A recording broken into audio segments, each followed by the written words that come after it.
The wheels of that goddamn suitcase still echo in my ears. Click, click, click across the polished airport floor, each rotation another nail in the coffin of everything I thought I knew about family. My son, my flesh and blood, walking away with that confident swagger, that smile that used to melt my heart but now burns like acid in my memory. He turned once, just once, and waved. A casual flick of his wrist, like he was dismissing a waitress, not saying goodbye to the woman who scraped together every penny to raise him after his father walked out. But it wasn't his departure that shattered my world.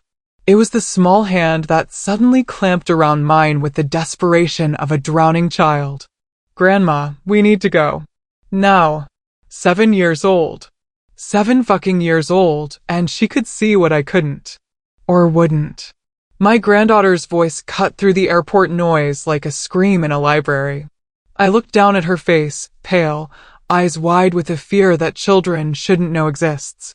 "What are you talking about, sweetheart?" The words stumbled out of my mouth, thick and stupid.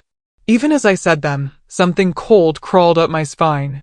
She pulled me closer, her whisper so urgent it felt like a slap. "He's gone. We have to leave." Gone. Such a simple word. Such a devastating truth. I stood there in that bustling airport, surrounded by the chaos of travelers and announcements and the smell of overpriced coffee, and felt the ground crumble beneath my feet. The weight of dread settled on my shoulders like a lead blanket, crushing the air from my lungs. My name is Margaret. I'm 64 years old. And that was the moment my life, and my family's, was turned upside down, twisted inside out, and thrown into a pit of betrayal so deep I'm still climbing out of it. The drive home was a funeral procession for the living. My granddaughter sat in the passenger seat, her small hands folded in her lap, staring straight ahead with the solemn intensity of someone who'd just witnessed a murder. And maybe she had. Maybe we both had the murder of trust, of family, of everything I'd built my life around. The silence in the car was so thick I could taste it, metallic and bitter, like blood in my mouth. I kept glancing at her, waiting for an explanation, for some childish misunderstanding that would make everything normal again. But her jaw was set with a determination that broke my heart. She knew something. Something that made my 64 years of experience feel like naive stupidity. The radio crackled with some mindless pop song, all artificial cheerfulness and empty promises. I snapped it off so hard I nearly broke the knob. The silence that followed was worse, oppressive, pregnant with unspoken horrors. When we pulled into our driveway, I noticed them immediately. The neighbors. Clustered in small groups, pretending to water plants or check mailboxes, but their eyes were glued to us. Mrs. Henderson from next door actually stepped onto her porch, arms crossed, watching us like we were some kind of spectacle. Why did she leave so suddenly? The whisper carried across the lawn, sharp as broken glass. Is something wrong with the family? She looked upset. Their voices followed us to the front door, a Greek chorus of suburban judgment and barely concealed curiosity. I fumbled with my keys, my hands shaking so badly I could barely get them in the lock. Behind me, I could feel their stares burning into my back like cigarette burns. Inside, the house felt wrong. The same furniture, the same family photos lining the hallway, the same faded wallpaper I'd been meaning to replace for 3 years. But everything felt tilted, like walking through a funhouse mirror of my own life. The kitchen clock ticked louder than a bomb. Tick, tick, tick. Each second stretching into an eternity of not knowing, not understanding. I put on a pot of coffee out of habit, then stood there staring at it like it might provide answers. The smell filled the empty kitchen, rich, bitter, familiar. But even that comfort felt hollow now. Sleep was impossible. I lay in bed, staring at the ceiling, listening to the house settle around me like old bones creaking. Every sound was amplified in the darkness, the refrigerator humming, a car passing on the street, the wind rattling the windows. But underneath it all was that ticking clock, counting down to something I couldn't name but knew was coming. The shame was the worst part. The crushing, suffocating shame of not knowing what the hell was happening in my own family. Of being 64 years old and feeling like a child who'd been left out of some crucial conversation. My heart hammered against my ribs like a caged bird, desperate to escape the growing certainty that everything I thought I knew was a lie. 3 days. 3 days of that ticking clock, and those whispered conversations, and the weight of my granddaughter's knowing stare before the phone rang. I almost didn't answer it. The caller ID showed a number I didn't recognize, and God knows I wasn't in the mood for telemarketers or wrong numbers. But something, maybe desperation, maybe the need for any human contact that wasn't loaded with judgment, made me pick up. Mrs. Margaret Thompson? The voice was crisp, professional, carrying the weight of authority that immediately set my teeth on edge. This is Robert Kellerman from Kellerman and Associates. I'm calling regarding some legal documents that have come to my attention concerning your family estate. Legal documents. Estate. The words hit me like physical blows, each one adding another layer to the nightmare I was living. I don't understand, I managed to croak out, my voice sounding foreign in my own ears. Ma'am, I think it would be best if we met in person. There are some complications regarding property transfers and inheritance documentation that your son initiated before his departure. Before his departure. Like he was going on vacation instead of abandoning his family. The lawyer's office smelled like leather and old paper, and the kind of money that most people never see. Mr. Kellerman was a thin man with silver hair and eyes like a shark, cold, calculating, but oddly comforting in their honesty.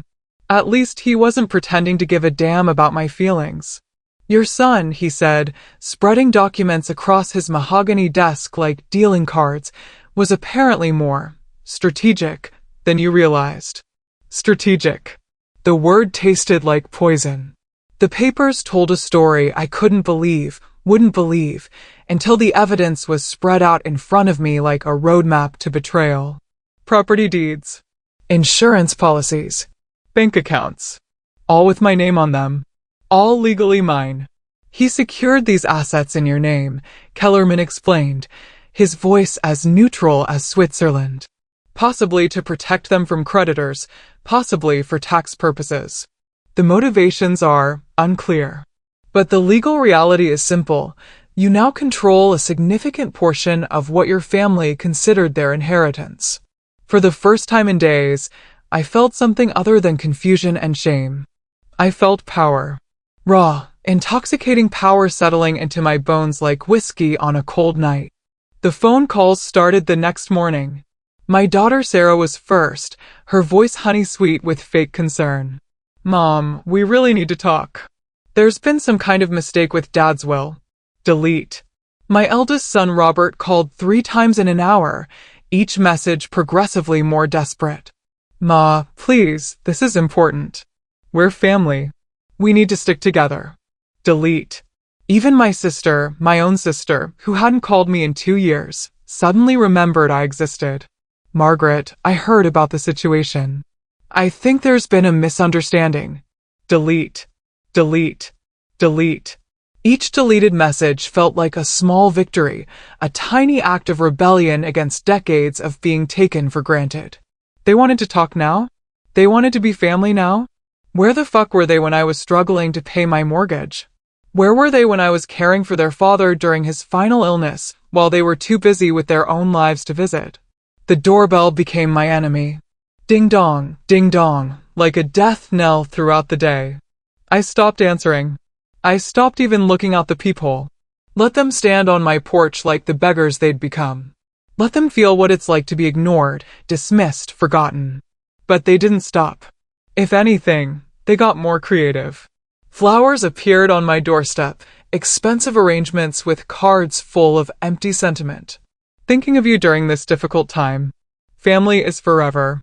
Let's work together. I threw every last one in the garbage. The roses and lilies wilted in the hot sun, their beauty rotting into something ugly and brown. Just like my family's love. Mr. Kellerman became my lifeline, my voice of reason in the chaos. His advice was simple: wait. Let them sweat. Desperation makes people show their true colors. He was right. Oh God, he was so fucking right. The voicemails got longer, more frantic. Sarah's honey-sweet tone cracked, revealing the venom underneath. Mom, this is ridiculous. You can't just ignore us forever. We have rights. Rights. Now they talked about rights. Robert's messages became pleading, pathetic. Please, Ma. My kids need their college funds. This affects everyone.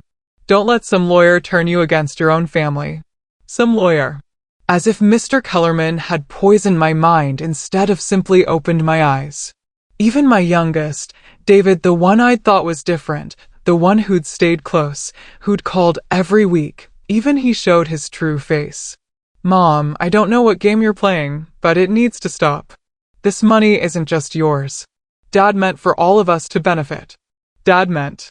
They suddenly knew what their father meant. These children who couldn't be bothered to attend his funeral because they were too busy or couldn't get time off or had prior commitments. Sometimes silence is the loudest weapon. I learned that truth in those weeks of ignoring their calls, their visits, their increasingly desperate attempts to reach me. My silence spoke volumes that their words never could. It said, "You're not entitled to my attention. You're not entitled to my forgiveness. You're sure as hell not entitled to my money." The invitation came on expensive stationery, the kind my family had never used before. Cream-colored paper with elegant script, like something from a wedding or a funeral. Family dinner, Sunday, 6 p.m. Let's talk and work things out together. I held that invitation in my hands for a long time, feeling its weight, its implications. They were trying to lure me back into their web with the promise of family and togetherness. They thought they could wine and dine me into submission, flash some fake smiles and smooth words, and everything would go back to normal. Normal. The way it was when I was the family doormat, the reliable old woman who could be counted on to babysit, to lend money, to listen to their problems without expecting anything in return. I looked at myself in the mirror that Sunday evening, really looked, for the first time in months. 64 years old, gray hair that I'd stopped dyeing because who was I trying to impress? Wrinkles earned through years of worry, of putting everyone else's needs before my own. But there was something different in my eyes now. Something harder. Something that wouldn't bend anymore. I chose my outfit carefully, a simple black dress, my mother's pearl necklace, low heels that I could walk out in if needed. I wasn't dressing to impress them. I was dressing to bury them. The restaurant was expensive, of course.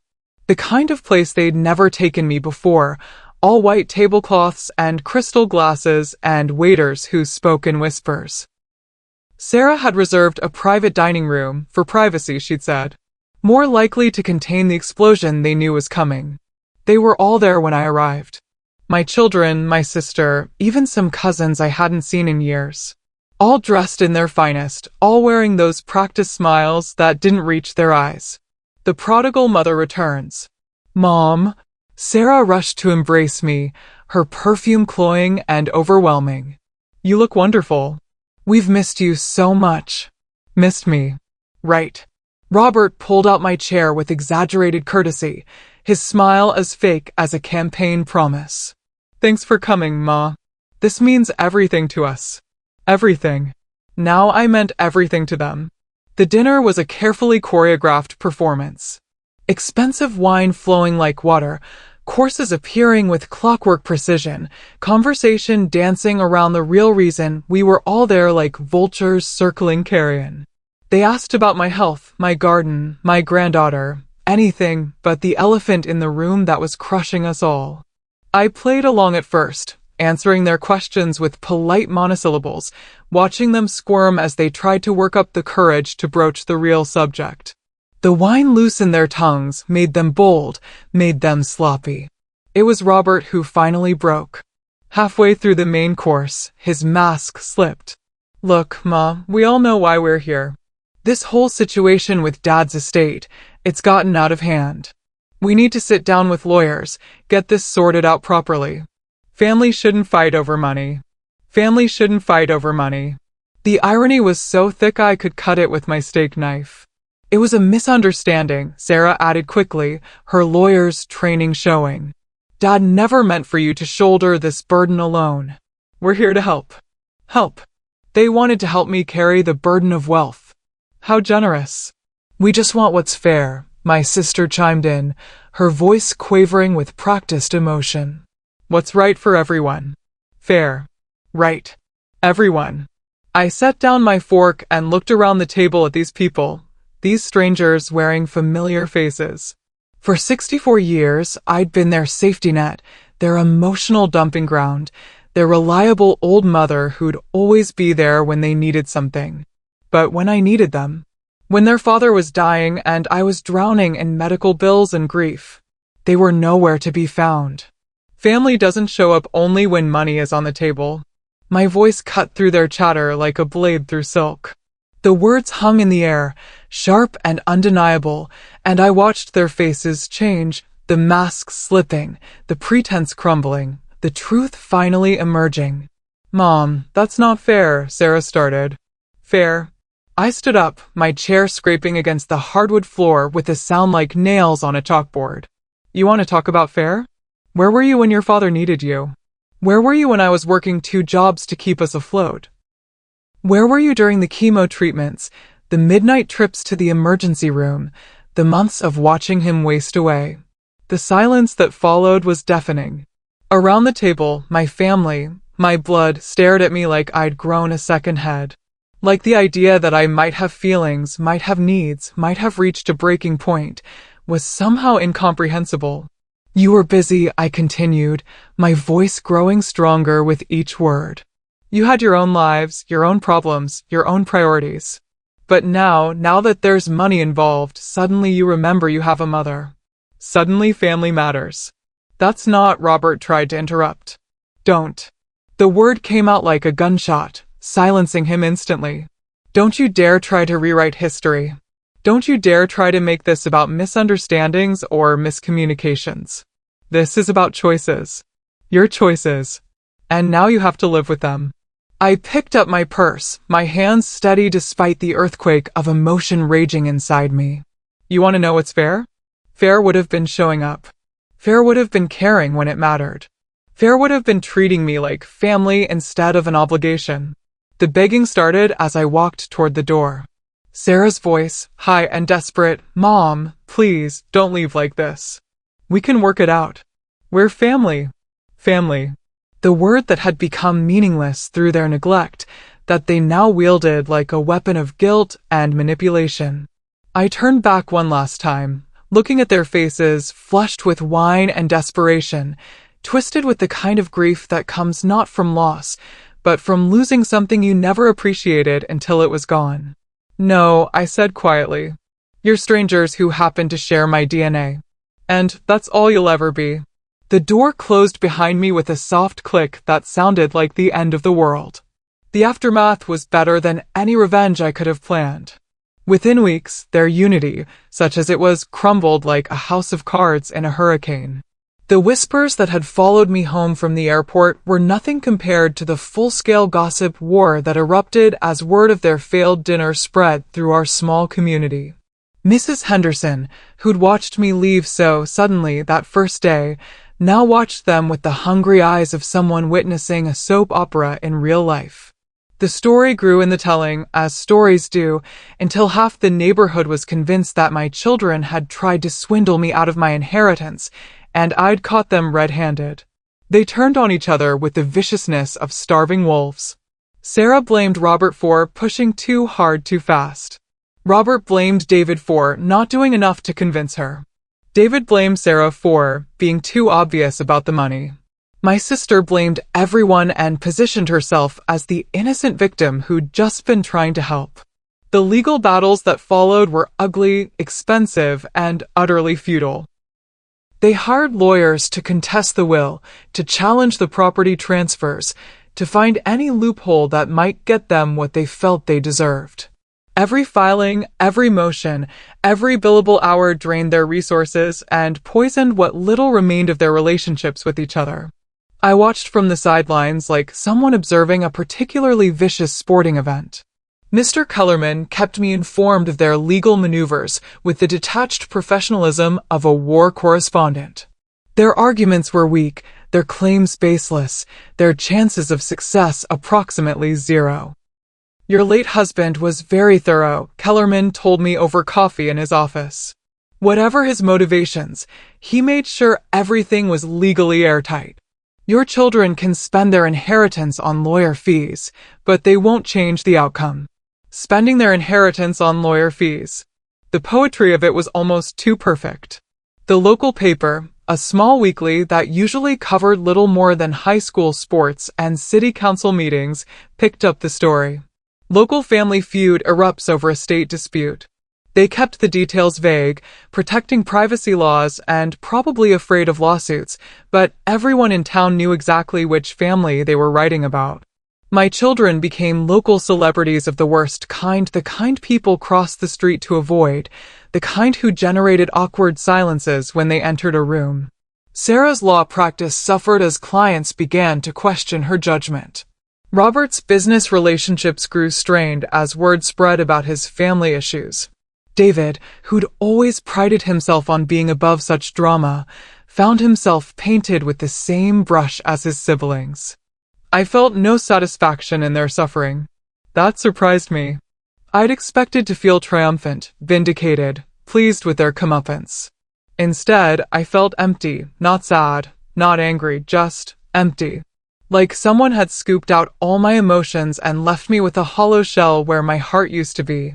The courthouse smelled like floor wax and broken dreams. Fluorescent lights hummed overhead, casting everything in a sickly pale glow that made everyone look like corpses. I sat in the wooden pew behind Mr. Kellerman, watching him present our case with the cold efficiency of a surgeon removing a tumor.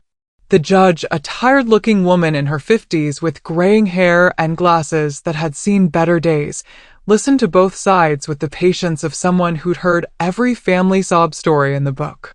My children's lawyer was young, eager, and woefully outmatched. He stumbled through arguments that sounded desperate even to my untrained ears.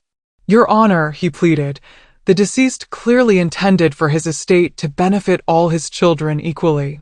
These transfers appear to be a recent development that doesn't reflect his true wishes. Recent development. As if my husband's love for me, his desire to protect me, was some kind of legal technicality to be dismissed. Kellerman's response was devastating in its simplicity. Document after document, signature after signature, witness after witness, all proving that my husband had been very deliberate, very careful, very clear about his intentions. The transfers weren't recent or suspicious. They were part of a plan he'd been implementing for years, protecting me from exactly the kind of vultures who were now circling his corpse. The documentation is clear, the judge said finally, her voice carrying the weight of absolute authority. The decedent had every right to dispose of his property as he saw fit. The transfers in question are legally valid and properly executed. I watched my children's faces crumble as the words sank in. All their scheming, all their legal maneuvering, all their desperate attempts to overturn reality, it was over. They'd lost not just the money, but something far more valuable, the last shred of dignity they'd possessed.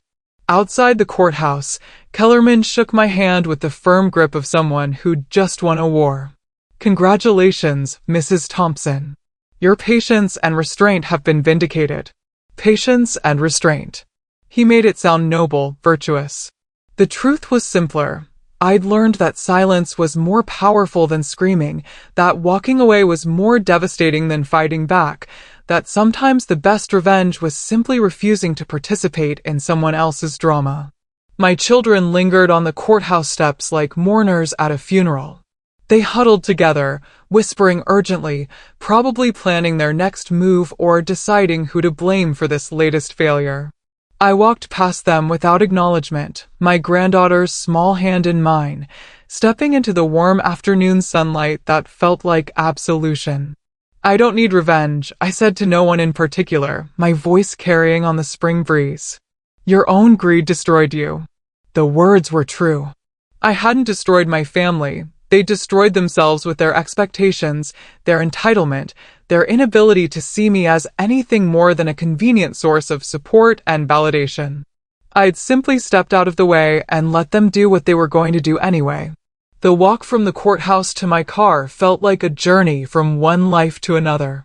Behind me lay 64 years of being someone's mother, someone's sister, someone's safety net. Ahead lay whatever I chose to become. For the first time in decades, the future was mine to write. My granddaughter squeezed my hand as we reached the car. She'd been quiet throughout the proceedings, watching everything with those wise eyes that had seen through her grandfather's departure from the very beginning. "Grandma," she said softly, "are you okay?" I looked down at her, this small person who'd tried to protect me when I couldn't protect myself, who'd seen the truth when I was still blinded by hope and habit. "I'm free," I told her, and meant it. The drive home was different this time. No oppressive silence, no whispered judgments from neighbors, no weight of dread pressing down on my shoulders. The radio played softly, some classical piece I didn't recognize, but found beautiful anyway. The sun painted everything golden, transforming our small town into something magical and new. They called me a stranger, these people who shared my blood. They meant it as an insult, a cutting reminder of all the bridges I'd burned. But they were right, and I was grateful for their clarity. I was a stranger to them now.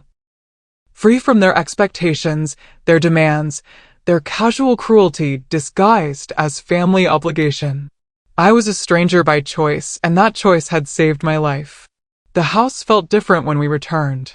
The same furniture, the same photos, the same faded wallpaper I still hadn't replaced. But the oppressive weight was gone, replaced by something I hadn't felt in years: peace. Real peace, not the exhausted calm that comes after a storm, but the deep satisfaction of finally being exactly where I belonged. That evening, as I tucked my granddaughter into bed, she asked the question I'd been dreading and anticipating in equal measure. "Will they ever come back, Grandma?" I smoothed her hair, soft and dark like her mother's had been at that age, and considered my answer carefully. The truth was complicated, painful, but necessary. "Maybe," I said finally. "People sometimes realize their mistakes when it's too late to fix them. But that doesn't mean I have to pretend those mistakes never happened." She nodded solemnly, accepting the complexity of adult relationships with the wisdom that some children possess instinctively. "I'm glad you didn't let them hurt you anymore," she whispered. "Didn't let them hurt me anymore." Out of the mouths of babes. I kissed her forehead and turned off the light, leaving her door cracked open the way she liked it. In the hallway, I paused at the family photos that lined the walls, decades of birthdays and holidays and graduations, all the moments that had seemed so important at the time. The faces smiling back at me looked like strangers now, actors playing roles in someone else's story. I didn't take the photos down. They were part of my history, part of the woman I'd been before I learned to value myself enough to walk away. But they no longer defined me, no longer held power over my decisions or my peace of mind. In the kitchen, I made myself a cup of tea and sat at the table where I'd eaten countless meals, worried over countless problems, planned countless ways to help people who'd never thought to help me in return. The clock still ticked, tick, tick, tick, but the sound no longer felt ominous. It was simply time passing, moments adding up to a life that was finally, truly mine. The phone rang once while I sat there, the caller ID showing Sarah's number. I watched it ring, listened to the familiar melody that had once sent me running to answer, desperate not to miss any contact with my children. Now it was just noise, easily ignored, ultimately irrelevant. When the ringing stopped, the silence that followed wasn't empty or oppressive. It was full of possibility, full of peace, full of the kind of contentment that comes from finally understanding your own worth. I finished my tea and went to bed, sleeping deeply for the first time in months. In my dreams, I was flying, not fleeing from something, but soaring toward it.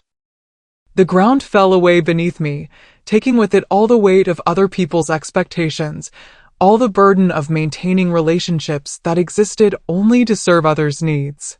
When I woke the next morning, the sun was streaming through my bedroom windows, painting everything gold and new. I lay there for a moment, listening to the sounds of the world waking up, birds singing, cars starting, life continuing in all its messy, beautiful complexity.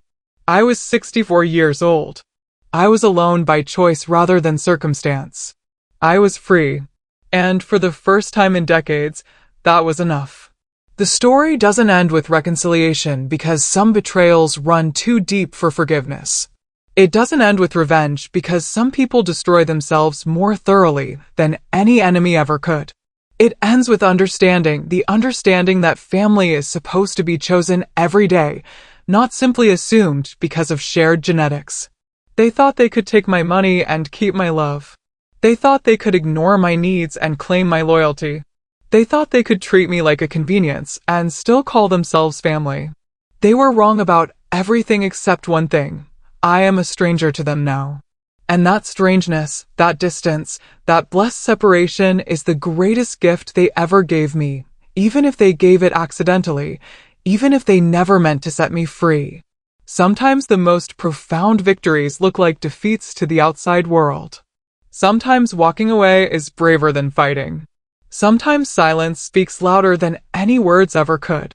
And sometimes, just sometimes, being called a stranger by people who never truly knew you anyway is the sweetest sound you've ever heard. My name is Margaret. I'm 64 years old. And I finally learned the difference between being abandoned and being liberated. The weight of betrayal nearly broke me. But in the end, it was the weight of my own worth that set me free.